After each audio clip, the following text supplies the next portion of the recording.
Don't engage alone. We do this together.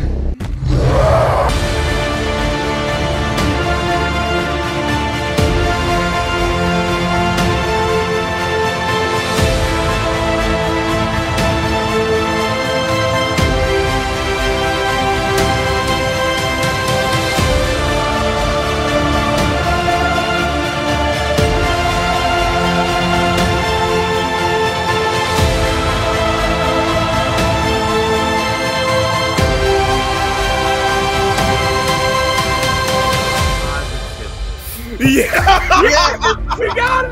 We got it. New 52 book. Somebody clip this. Welcome to Under Two Capes. I am Jared. I'm here with JHEAT. What's up? And also here with Nix. What's up? Hello. So today we are talking about a very interesting topic. So Harley Quinn is one of the characters that in recent years, I would argue in terms of mainstream, since the first Suicide Squad movie, but in general, they pushed her for a while.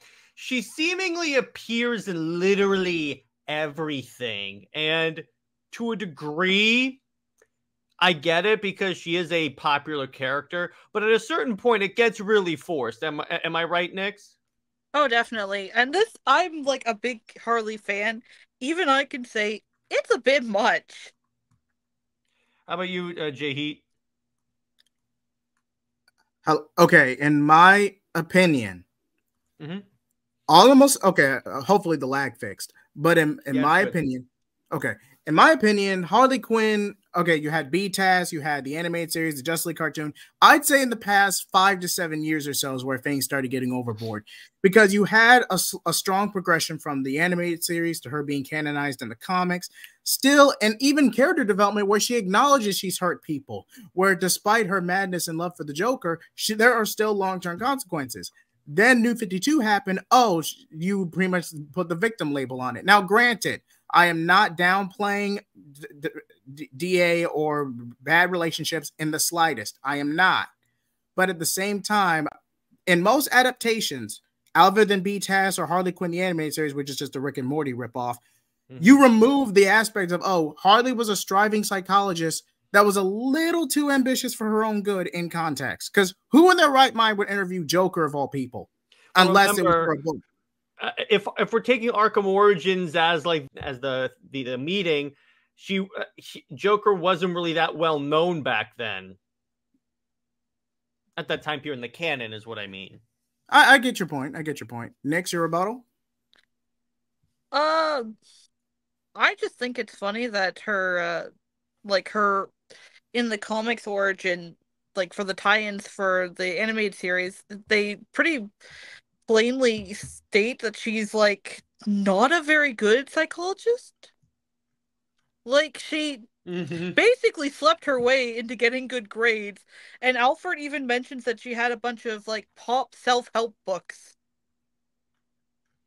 And I believe the original Mad Love comic had this too, or at least insinuated it, but I could be wrong on that. Yeah. And see, here's the thing, and I want to have a little disclaimer. This is not to say that Harley's a bad character. She's a good character. She's not Captain Marvel, and that's for you, Nix. She's not Captain. I had to. She's not Captain Marvel. She is a genuinely great character. The problem is, here's the thing, and DC knows what I'm about to say. They have taken away what made Harley sort of work, because here's the thing about Harley.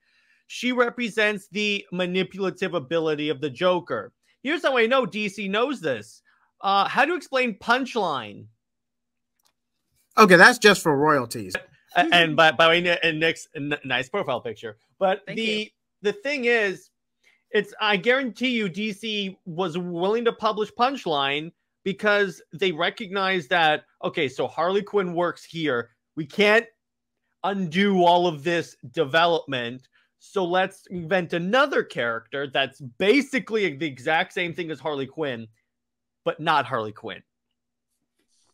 Now, granted, there are some differences with Punchline to where she's more of a social commentary on social media and going viral. There are some differences, but the way she's used in certain stories, she's Harley Quinn 2.0. I believe White Knight did something similar too, to where it was basically a replacement Harley while she was pregnant, and she ended up falling into the same trap Harley did. I love that because it's like I love where Harley shows up and then she's like, yeah, there was a new Harley Quinn and you never noticed it wasn't me. That just shows how much of a D-bag the Joker is, but jeez. But now let me ask you guys this. Why do you think, and I'll start with Nyx, why do you think Harley is like shoehorned into literally, not literally, practically everything DC puts out? For me, I think it's because, like, we've been right this whole time. It's because she was such a breakout character that DC noticed how popular she was and was like, oh yeah, we could put her in all these and it'll totally sell well. But the problem is that they don't really understand why Harley became popular, so they keep trying to do all these different things and essentially made her into DC's version of Deadpool, and that really didn't work at all either. And also because now that she's totally in love with Poison Ivy, they feel like they can get in on the LGBT sales, which maybe they are. I haven't heard of it, though. It can't. See, here's hit or the miss. problem. Hit or miss.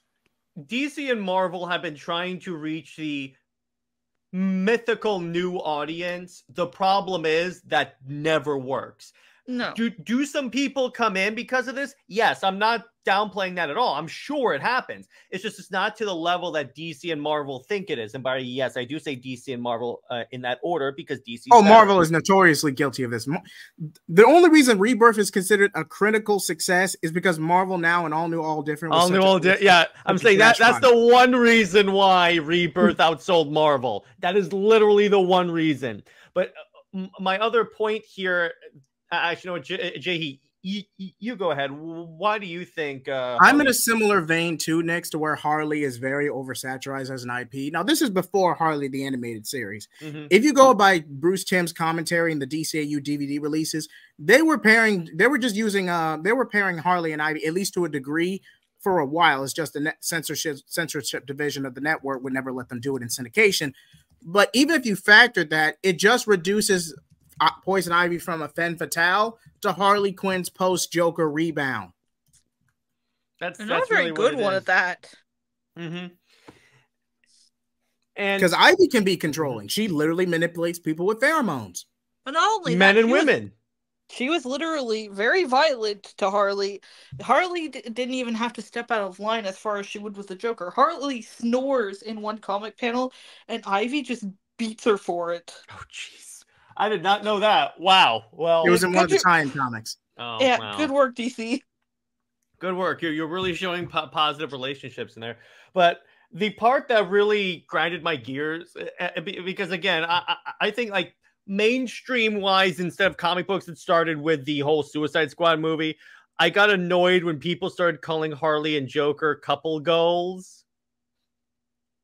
Oh, I get I get the higher ups wanted it to be DC's Guardians of the Galaxy, but no, not that one.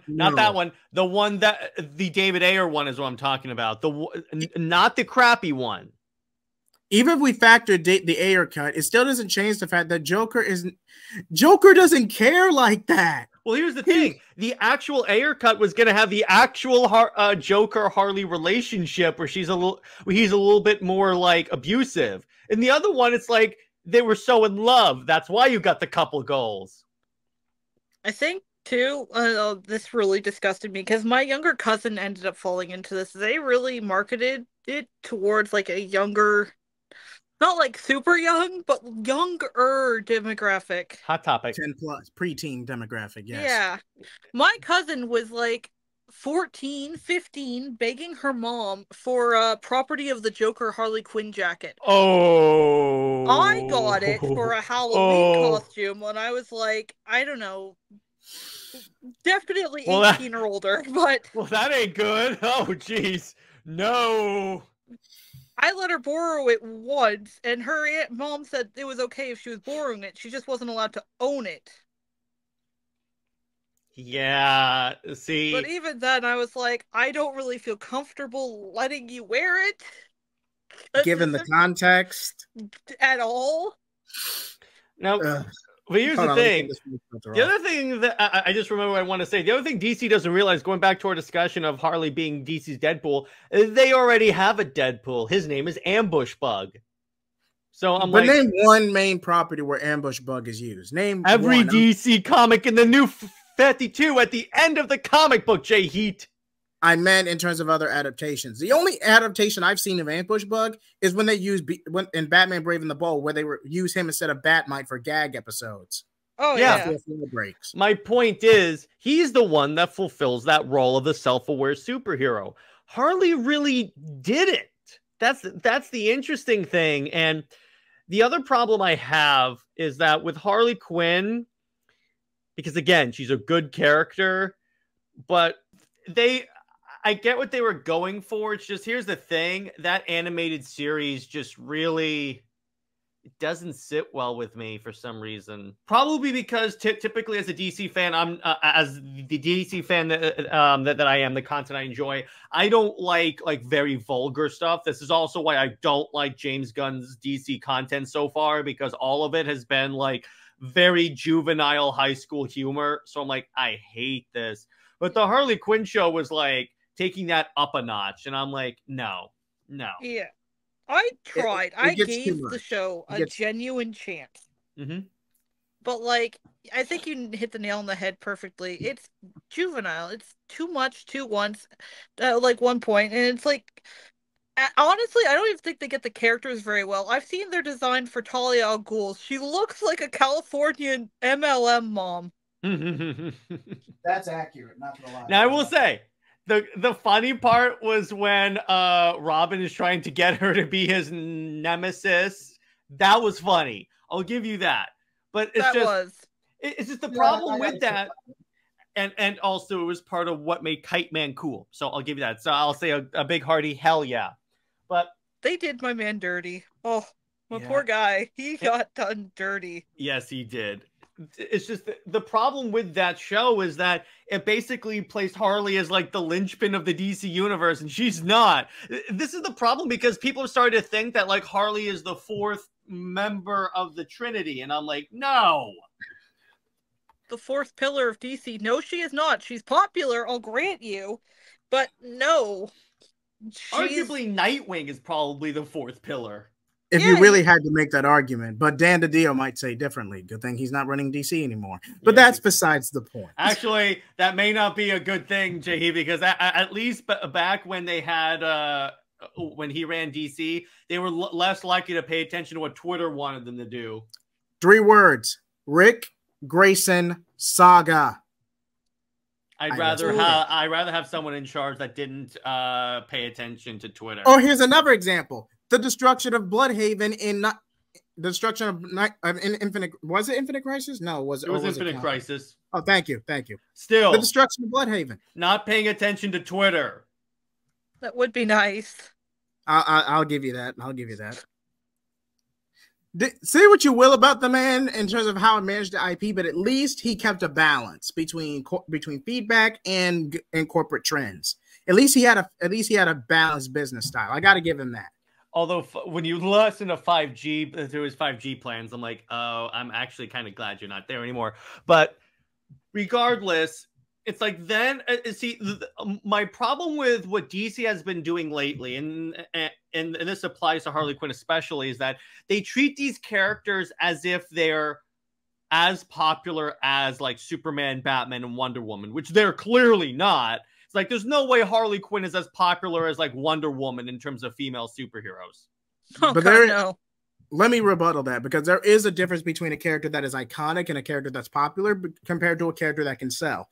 The reason they oversaturated Harley as much as they did is because Harley is popular and she can boost relative sales. And even then, Harley's a bad adjacent character. She's still a Batman adjacent character. She's just on the villain or anti-hero side of things. That's why the stuff that is attached to Bruce Wayne sells more. And the interesting thing about that, JHEAT, that you mentioned earlier about it being oversaturated, as economics people know, when you oversaturate eventually you start to lose value. It starts to lose value. That's why I'm concerned that DC publishes so many Bat adjacent books, because eventually the Bat bubble is going to burst. If it hasn't already. If it hasn't already, exactly. Everyone's going to be like, okay, we've heard this 20 times. Stop it. Just give us a different thing. And the problem is DC uses that as sort of armor, because it's like, hey, we don't have to put that much effort into like Superman or Wonder Woman, because Batman will keep us afloat. Kind of funny, because they've been doing that with Batman for a long time. Like, they've started to fall out of it now, but remember, the Batman can do anything because he's Bat Jesus. Oh, Batgod. Thanks, Grant Morrison. To be fair, DCAU use some of that too, or at least use stories that characterize Batman. I've long said Batman could easily defeat Goku because he's Batman. That's not even an argument. Like, yes, it is, because he's Batman. Boom. Okay. Thank you. Because I'm Jared from Comics League, JHEAT. I'm just gonna come out and say Superman and Goku would not fight; they'd be friends. If they had to fight, it would be Superman that comes out on top easily. It's like, no. There's no way Superman.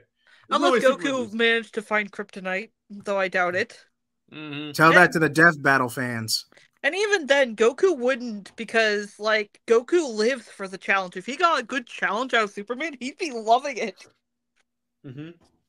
Now, another thing I noticed, because the past few times, the Harley Quinn book is occasionally one that I'll pick up just to like check out. It's not one on my pull list. It's just one that I'm like, okay, this looks interesting. We'll check it out. The problem is they're not exactly doing a lot of fun stuff with her, because I was reading this one where there's someone hunting multiversal Harleys. So she has to travel to all the different worlds and save the different Harley Quinns. And I'm like, well, that's stupid. I'm like, this doesn't really make a lot of sense. And I get that a DC editorial and making sense don't exactly mix. But my point is, I'm like, at least get some better material. Like, at least in like the new 52, she was on the Suicide Squad. That was cool. Seems to me like they're kind of stealing, I forget what it was called, but that one like event where like the Batman Who Laughs had a whole bunch of Batman he was going after. You mean Dark Knight's Metal? Yeah, that. Where there was literally a Batgod on that team, the God of War. But yeah, like someone's going around hunting down Harleys. It's like, we've seen this already. Exactly. By the way, JHEAT, isn't it kind of interesting how in the Batgod of War's Earth, it's WonderBat, but then the world self-destructed? To be fair, that's because Ares invaded humanity. Diana was presumed dead. Batman donned the helmet thinking he can contain it. Goes on a power trip. Is succumbed to madness. No, but the Earth exploded. That Earth exploded. It's almost like the multiverse knows that that pairing's not natural. Boom. Gotcha. It's your show. It's your show, man. I'll let you have it. I don't really. Thank you. I see what you were doing, posting the WonderBat song. I see what you were doing. I genuinely stopped using that because I think it's run its course. That was supposed to be a memoriam thing. You're the one who took it as a dig. Sure it is. Sure it is. But now let me ask you guys this. With Comics League, I always like to provide solutions in addition to criticisms, because I feel like if we're just bashing it, then we're not really contributing that much. So I'm going to start with JHEAT. How would you fix the Harley Quinn brand? If I had to say, and yes, Jared and I are planning something involving this in the new direction first. Stay tuned for that announcement. Yeah. But I would take, ironically enough, what Tom Taylor did in Injustice 2. Actually have a natural fallout where, okay, this is the last straw. I'm not with Joker anymore, or I'm just going to leave villainy altogether. B-Taz did something similar with the Return of the Joker movie. That's why you get the Jester twins and Batman Beyond. So Harley turned her life around after the events of that tragic night. But I would do something similar. Well, here's the problem with that, JHEAT. I agree with your points. Let me put it to you that way. You make a great argument. The problem is DC would never do that because that involves killing the Joker. I didn't say Joker had to die. I just said Harley had to leave him. let's say, like I said, Injustice 2, where we find out about Harley's daughter living with her sister. Injustice, she broke up with the Joker because Superman punched a hole in his chest. There was another. I remember that. Yeah, she was technically pregnant around the same time. Can I finish my point? Yes. Okay. Thank you. This would Injustice was a bad example. This would be a mix of Injustice and the White Knight. Basically, Harley's disillusioned at some point. This could be after a major attack or a child is hurt. Basically, and then she finds out she's going to be a mom soon. So she then hires a double. Then she hires a double to go to take the moniker for a few months, and just leaves the Joker one day. Joker does his business. He conducts heists. He fights Batman. Then all of a sudden, the doppelganger slips up, and Joker decides to throw a little prank at his expense, not just for a laugh. I wouldn't even say, because I'm under the opinion that Joker doesn't really care about Harley that much. He just sees her as a means to an end. But yeah, I'm not going to spoil the rest because I actually do have something cooking with New Directionverse, but that's how I would do it. I would just say Harley just ghosts him one day. At least that way you don't have to risk killing off the Joker or anything like that. True. But remember also in White Knight, the Joker personality was suppressed / killed. That's why, and Harley fell in love with Jack Napier. So just a thought. But Nix, how about you? I kind of like the idea of her at one point, like, we don't even have to know what really caused it, but her becoming self-aware and disillusioned by what's happened. Because, like, they kind of had shades of it in the animated series where she would become, like, kind of try to get away from him, make a new life away from crime, only to fall back into it because of, well, in one episode, literally just a misunderstanding involving a dress. Mm-hmm. But, like, and the kindness that Batman showed her during that episode, you kind of get the feeling like, oh, maybe she'll, like, really try to change her life around still. And then there was also Go ahead. I was gonna say, I really kind of want to see that. Like, yeah, Batman finally succeeds, maybe, and just kind of managing to do what he's always been trying to do: save one of the criminals, have them turn their life around, become a functioning member of society. It doesn't have to last. That could be part of the tragedy, but just show that Bruce isn't wasting his time for nothing. Some of them, people like Harley, who are genuinely sick in the head, can some point turn their life around. Little redemption story that doesn't have to involve, like, too much. That's the thing, though, because I've said this, part of the reason why Injustice is so bad is because if Batman did that with Superman only after he killed the Joker before he killed Green Arrow, guess what? He could have saved all those people that got killed because of Superman. Because part of the reason why Clark goes crazy is because Bruce was not there to help him through it. So exactly. I'm like, that's kind of... But Soup was going on a power trip and threatening world leaders. I mean, at some point, there's a line. Yeah, I know. And by Nick, that's a good point. I definitely agree with that. Me personally, first thing I would do is, like, put her only in the books that, like, that are within her sphere. In other words, I wouldn't have her in any multiversal books because that is dumb as hell. I would only have her in, like, street level Bat adjacent characters, because that way you have her circle too, because like we said before, she's in the Bat sphere of characters and all of her supporting cast are in the Bat sphere, like Poison Ivy and the Joker. So just keep her street level with the Bats. That would involve publishing less books with Harley, but the thing is that, yes, exactly, thank you, JHEAT. But the point is that and I would do less of her, because you start to get a little bit more of that value back. Because when you oversaturate the market with something, you get Harleyflation. I was trying to invent a word. Harley. Don't you mean Harlation? That's better, thank you. But the point is, it's inflation of Harley Quinn, which I realize that sounds bad, but just bear with me. My point is, there's so much of her that the value of the character goes down, and people start to become tired of the character. Because I got news for you. I am straight up tired of Harley Quinn as a character. She shows up in way too much stuff. Now they did. Granted, they did use Harley as a marketing tool in Birds of Prey, but I thought that was a pretty decent step in the right direction. Have a brief mini art where Harley teams up in the Birds of Prey. Did you just compliment the Birds of Prey movie? I said the comic, the Birds of Prey comic that's out now. Oh, okay. You didn't say that. You said Birds of Prey. I thought you were talking about the movie. You assumed I was talking about the movie, but I was referring to the Birds of Prey comic. What part of that sentence that you started said anything about your comics league? I thought you were keeping up with current comics. I cover movies too. See what I have to put up with, Nix? Continue on, nincompoop. As I was saying, in the current run, first there were a lot of deep cuts. The introduction of a certain legacy character with Black Canary. I won't spoil who it is, but basically it's a short mini art with a Sin, daughter of Black Canary. Okay, I remember that. But basically, Harley Quinn joins that team, and yeah, she's kind of used to help prop up the book. But it's a contained story. It's the first 5 or 6 issues, and then they pretty much branch the team off from there to the next storyline. Have Harley have it prop up the sales for a couple of issues, then leave. I'm not saying Harley doesn't need to have a solo comic.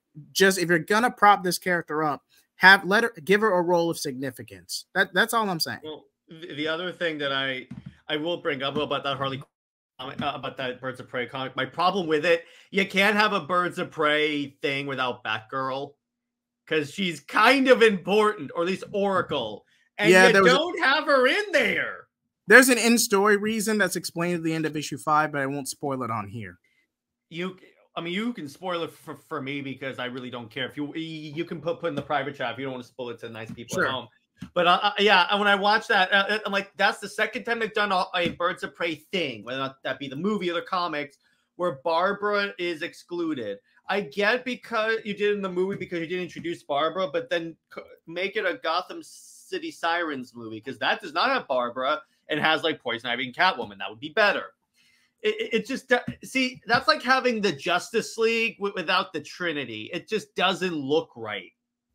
But again, that's on my point. It's like, as far as I know that book didn't exactly sell well anyway. So I'm like, again, it's DC overestimating the draw of Harley Quinn at this point. And I think back when she first got big, like we said in the episode, I think she would have had that draw.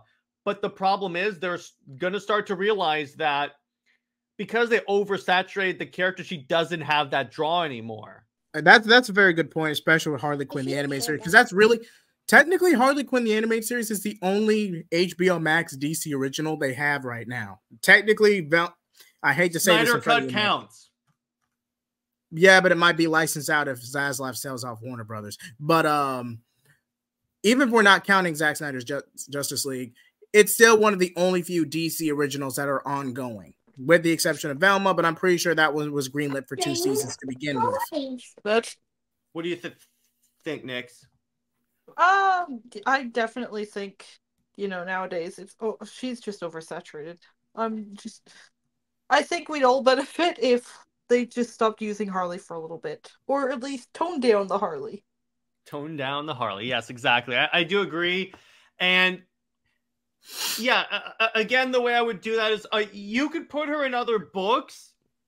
Just stop using Multiverse. She doesn't work as a Multiverse character. She's not the Flash. And arguably, they've done that too much with the Flash. And Batman. And Superman. And Wonder Woman. And Green Lantern. My point is not every character has to have a multiverse adventure. I'm like, stop it. I'd argue that most do not need a multiverse adventure. We've had too many of them. Flash is the only one where it's justified. The others is like, no, maybe Green Lantern because he does a lot of like space stuff. But still, my point still stands. I'm like, stop giving everyone, particularly street level characters, multiverse trips. Speaking of Hal, did anyone else see that panel from like one of the old comics where he slips on a bar of soap in his own shower and like unconscious? I love that so much. I had to post it to my Twitter. Oh my gosh, that is great. That is great. It was in like a Christmas issue too, so they had to get, I think it was Jon Stewart in his place. Mm-hmm. Yeah, leave it to Hal. But I'm pretty sure now, since we might as well cover bad adjacent characters while we're at it. Yeah. But I feel like other than Batman, Harley is the most saturated. But I think even with, especially with Chip Zdarsky's Batman run, it's just all over the place. Because I can understand a lot of this is editorial, and they're trying to set up basically what they're doing with Donna DC, with Waller, Brainiac Queen, and Zur-En-Arrh. But even then, I think Zur-En-Arrh has gone on for too long. But anyway, even if you factored all that, I genuinely believe that Batman should take a back seat. They'll never do it, but it's starting to get a little too much. Yeah, they've done enough with Batman for now. We should let other characters have a turn in the spotlight. Like, I love Batman as a character. I'm a huge Batman fan. But enough is enough. We've seen, like, a lot of Batman in the last decade or so. Like, tone it down. Let's put some other people out there in the spotlight. Get some, like, less well-known characters out there. You know? Yeah, that I do. I'll back that up because the thing about it, because that's why a lot of like other characters like Superman specifically haven't really. It's rare that they get in like the top 5 spots. Now, granted, Superman in action, I believe at least Superman is in the top 5 right now. It's because they have a solid writing team, but they don't put a lot of effort into like. There are other books that are arguably as iconic as Batman, like Superman and Wonder Woman, Justice League.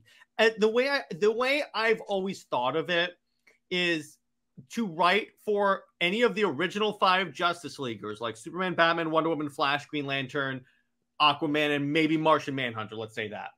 That should be something you work for. It should never be you come to DC and you can immediately write for Superman. That should be the job that you strive for.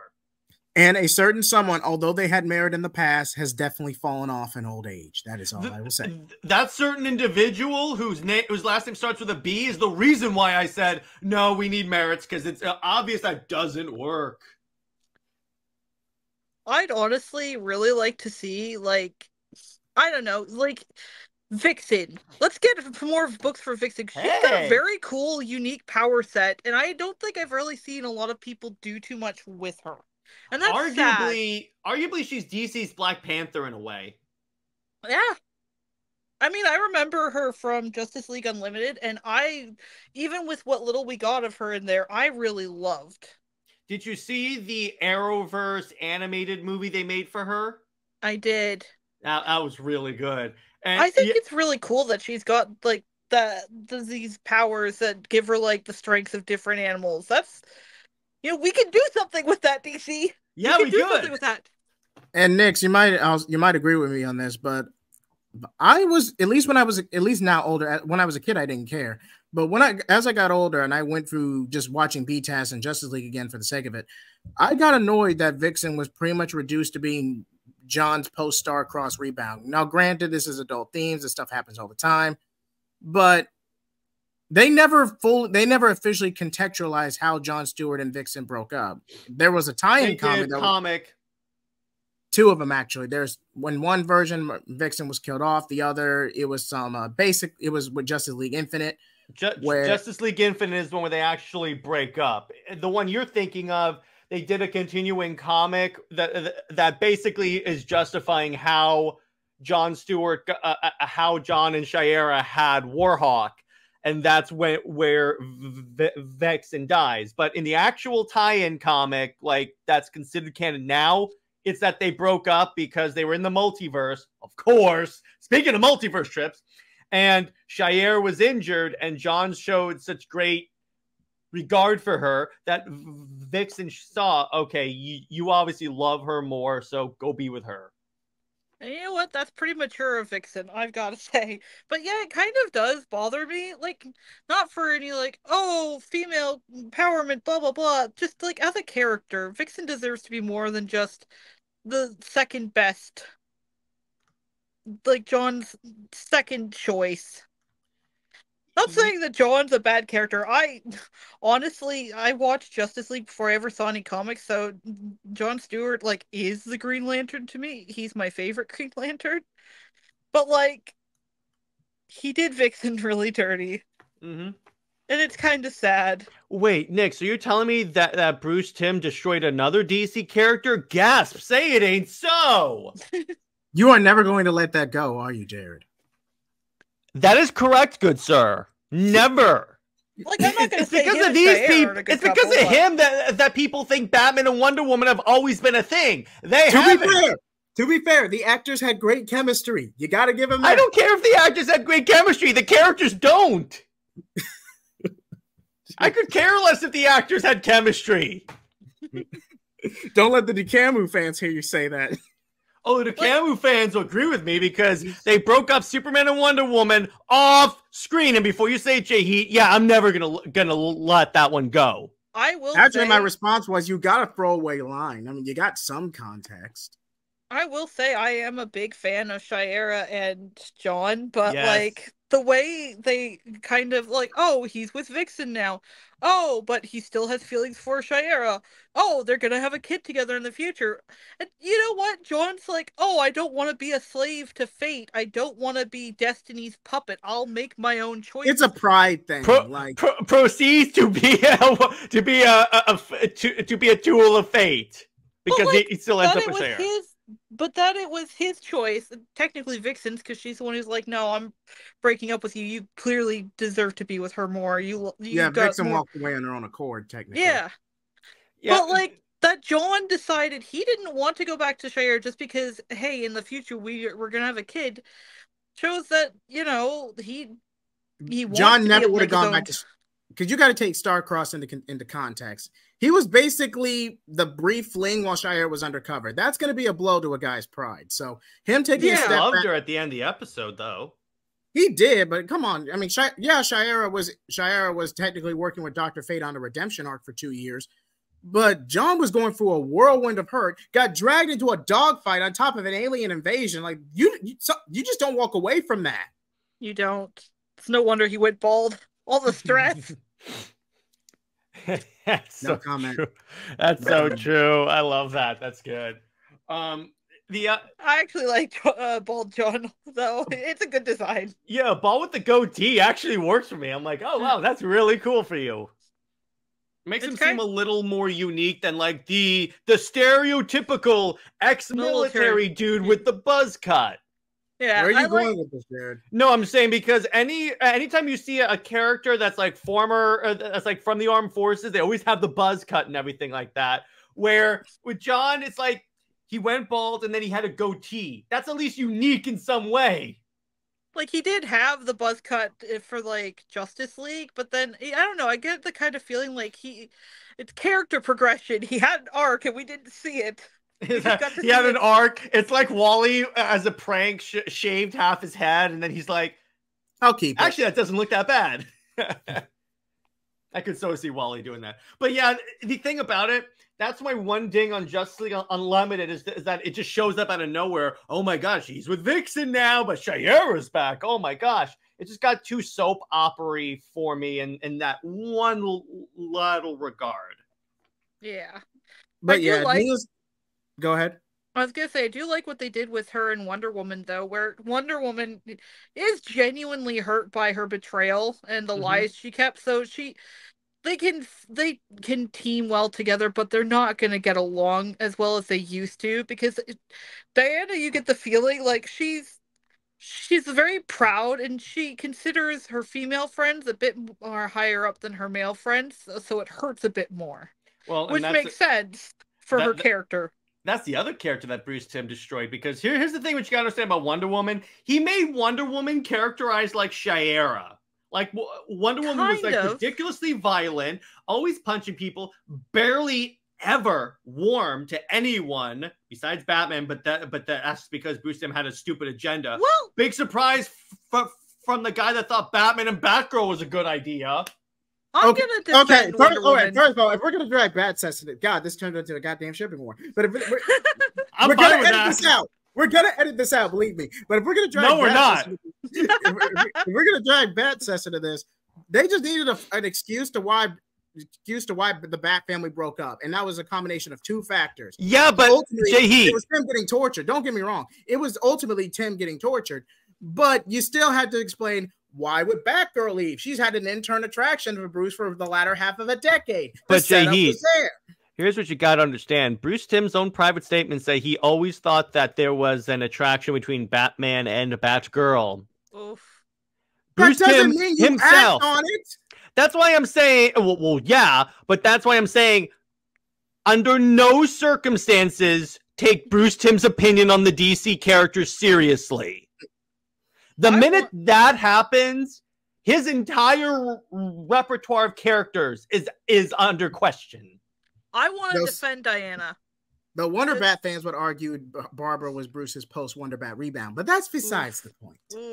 But didn't that happen after, before he met Wonder Woman? Technically, it's a gap between JLU and the Return of the Joker flashback, because the Justice League Unlimited ends in 2003 in 2004. The Return of the Flash, if we're factoring other YouTubers, the Return of the Joker flashback is somewhere between 2000 and 2008. So if we're factoring this, quote unquote, Bat Cess lasted no more than 2 or 3 years. The fact that it lasted more than like a day says a lot.